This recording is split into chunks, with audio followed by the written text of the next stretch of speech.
हूँ। आपने एक व्यक्ति का नाम सुना, ओशो रजनीश नाम था उनका। क्या खास बात थी उनमें?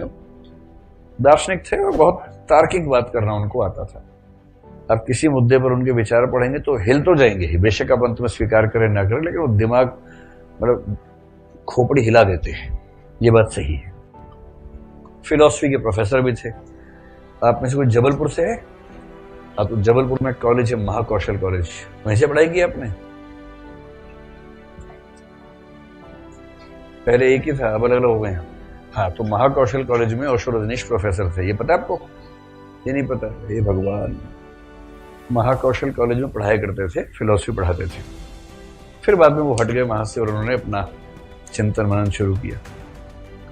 बहुत अच्छा तार्किक प्रवाह था उनकी बातों में।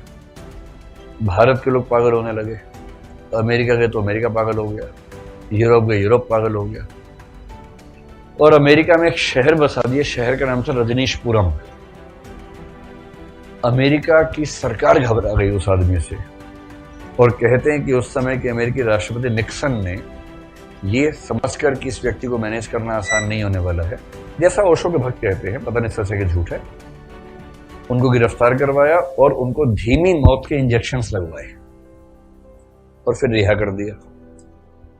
एक समय ऐसा था कि दुनिया के लगभग 180 से 200 के करीब देशों ने ओशो रजनीश को वीजा देने से मना कर दिया, अपने देश में घुसने से मना कर दिया। इतना खौफ था उनके विचारों को लेकर कि ये आदमी आएगा, इसकी बातें सुनकर लोग पगला जाएंगे। सुकरात जैसा कुछ स्वभाव था। तो फिर वो भारत में है तो पुणे में उन्होंने एक आश्रम की शुरुआत की। आश्रम अभी भी चलता है, वो तो नहीं है लेकिन चलता है आश्रम। फिर उनकी मौत हो गई। वो जीवन भर बड़ी तार्किक बात करते रहे, तर्क की बात करो, कल्पना की बात मत करो। अध्यात्म को मानते थे लेकिन अध्यात्म को तार्किक तरीके से डिफाइन करते थे।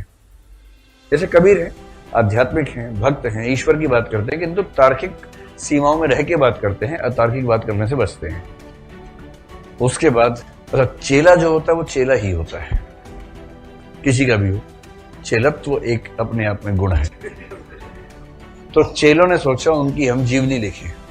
8 खंडों में जीवनी लिखी। मैं बहुत शौक से खरीद के लाया कि अपने प्रिय दार्शनिक के बारे में पढ़ूंगा, और वो 8 खंड रखे हैं। पहले खंड के 10 पेज पढ़ने के बाद मेरी हिम्मत हुई पढ़ने की।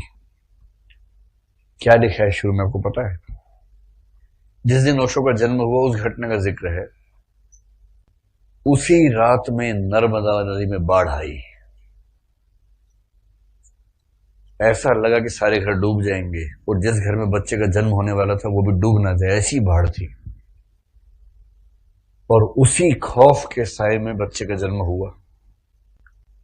मां कराह रही थी, बच्चा रो रहा था।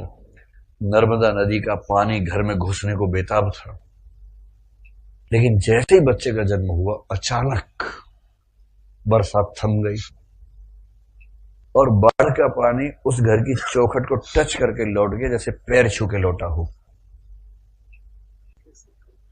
ये वाक्य उसमें लिखा था। ये वाक्य पढ़ते मैंने बंद कर दिया, तब से बंद ही है वो। 10-12 साल हो गए खरीदे हुए उसको। तो जो भक्त आदमी है उसने अपने आराध्य को महान बनाया कि चौपट कर दिया, चौपट कर दिया।